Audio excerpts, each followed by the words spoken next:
खेळ हा केवळ शारीरिक व्यायामाचा भाग नसून मन एकाग्र करण्यासाठी आणि जीवनात यश मिळवण्यासाठी खेळाची नितांत गरज आहे, असे प्रतिपादन रयत शिक्षण संस्थेचे मॅनेजिंग काउन्सिल सदस्य लोकनेते रामशेठ ठाकूर यांनी क्रीडा महोत्सवावेळी केले।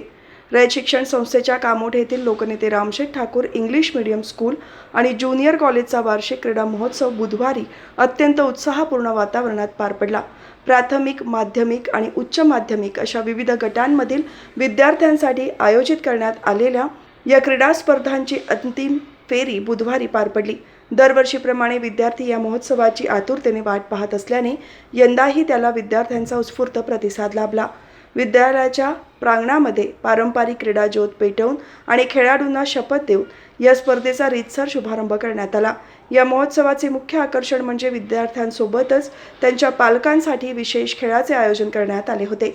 यामध्ये पालकांसाठी बुक बॅलन्स आणि रस्सी खेच यासारखे प्रकार घेण्यात आले, ज्यामध्ये पालकांनी मोठ्या संख्येने सहभागी होत आपल्या बालपणीच्या आठवणींना उजाळा दिला। या नाविन्यपूर्ण उपक्रमाबद्दल पालकांनी विद्यालयाच्या प्रशासनाचे विशेष आभार मानले।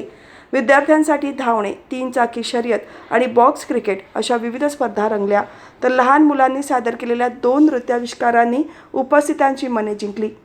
या कार्यक्रमाला रयत शिक्षण संस्थेचे मॅनेजिंग काउन्सिल सदस्य आणि माजी खासदार लोकनेते रामशेठ ठाकूर यांनी भेट देऊन विजयी स्पर्धकांचे अभिनंदन केले।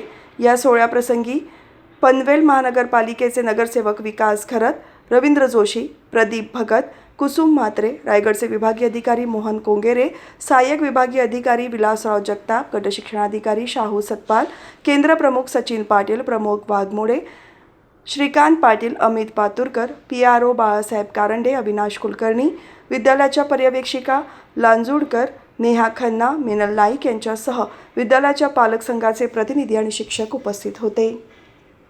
काही स्टुडंट्स तर 2-2, 3-3 खेळामध्ये फर्स्ट नंबर आलेले आहेत, सेकंड आलेले आहेत। एकच खेळ कोणी घेऊन बसला अशातला भाग नाही, पण याच्यातून तुम्हाला पुढे जाऊन नंतर तुमचा आवडता खेळ जो असेल त्यात अधिक स्तरावर, स्कूल स्तरावर ज्यांनी बक्षिसं घेतलीत हेच विद्यार्थी इतर वेळा पण विभागीय स्तरावर स्पर्धांमध्ये भाग घेतलं आणि त्यांना तिथे बक्षिसं मिळालीत, डिस्ट्रिक्ट लेवलवर तिथे बक्षिसं मिळालीत आणि आता आपले काही विद्यार्थी हे महाराष्ट्र स्टेट अशा रीतीनं राज्यस्तरावर सुद्धा बक्षिसं मिळवत आहेत। अतिशय आणि त्याच्यातून काही विद्यार्थी नॅशनलमध्ये सुद्धा गेलेले आहेत। राष्ट्रीय स्तरावर सुद्धा विद्यार्थी घडवले जातात। एकंदर आपलं हे स्कूल जे आहे ते प्रगतीच्या दृष्टीने अतिशय उंचावर चाललेलं आहे। रयत शिक्षण संस्थेमध्ये 32-33 स्कूल आहेत, पण आपला स्कूलचा नंबर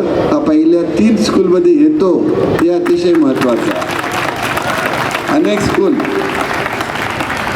खरं तर सातारा इथं आपली संस्था स्थापन झाली, पुण्यामध्ये आपलं विभागीय अध्यक्ष, कोल्हापूरमध्ये आपलं विभागीय ऑफिस आहे, सांगली, सातारा, कोल्हापूर, पुणे, सोलापूर, पश्चिम महाराष्ट्राच्या बरोबरीनं उत्तर महाराष्ट्र, ठाणे जिल्ह्यात, नाशिक जिल्ह्यात आणि अलीकडं कोकणामध्ये इकडं सातारा, आपल्या कोल्हापूर, सांगली आणि पलीकडं रत्नागिरी, सिंधुदुर्ग इथे विद्यालय आहेत। आणि इंग्रजी माध्यमाच्या दृष्टीनं आपले स्कूल जे आहे ते पहिल्या 3 स्कूलमध्ये येतं।